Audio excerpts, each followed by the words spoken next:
I put together the team which put the Aguas Sanitas mine into production. When we started Aguas Sanitas, we had one employee, and I believe right now it has about 760 or 780. So you start off with one. It's something I've done before. You build mining companies. I've built a drilling company in my past. It's you go out and you get the best people you can, and you try and build a team of people who get on well with each other.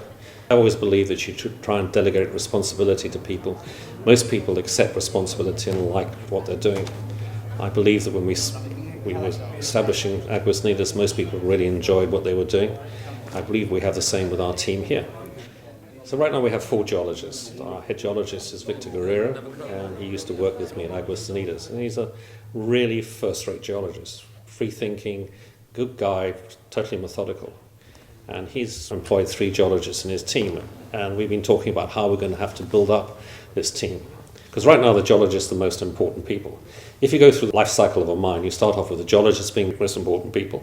Then you go to mining engineers, then somehow the lawyers and the accountants get in the loop and control everything. What I try and get from the geologists is, for heaven's sake, think. If you come up with an idea and it's wrong, it doesn't matter. You're thinking. I want them to think and work hard and want to work hard. But as time goes on, we have a mineral deposit. And that mineral deposit is already well having tin in it, but can we get the tin out? It's kind of an important question. Our chief metallurgist is Francisco Fimbres. He was with me at Aguas Sanitas. He's a first-rate metallurgist. He was the plant manager at several large operations. Two which I know off the top of my head are Montana Tunnels in, obviously, Montana and the western United States, and El Machito in Honduras. And he's been involved in all sorts of different types of metallurgical processes. We have a strong board. We've got quite a strong geological bent, but right now that's what we need. People who have been involved in finding mines, putting mines into production, know how the process works, know how North American capital markets work. So we have of our board, there's 3 of us who fall into that category.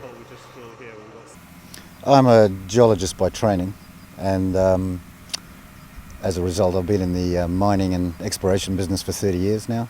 The last 5 years I've been in Toronto, based with the Dundee Group, which provides mining finance to various projects, exploration and mining projects, and I was responsible for all the technical due diligence for them.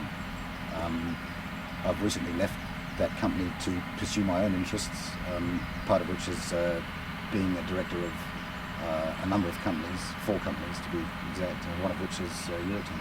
A board is a developing process. As you grow a company, you have to bring in new skills, and you do ask some of your people to step down. This is a process which I think will continue. The question, I guess, of how we're going to develop the mine and how we're going to do things going forward, it depends on what we find, one thing, but I've done this before. This is not the first company I've taken to grown to be a big company.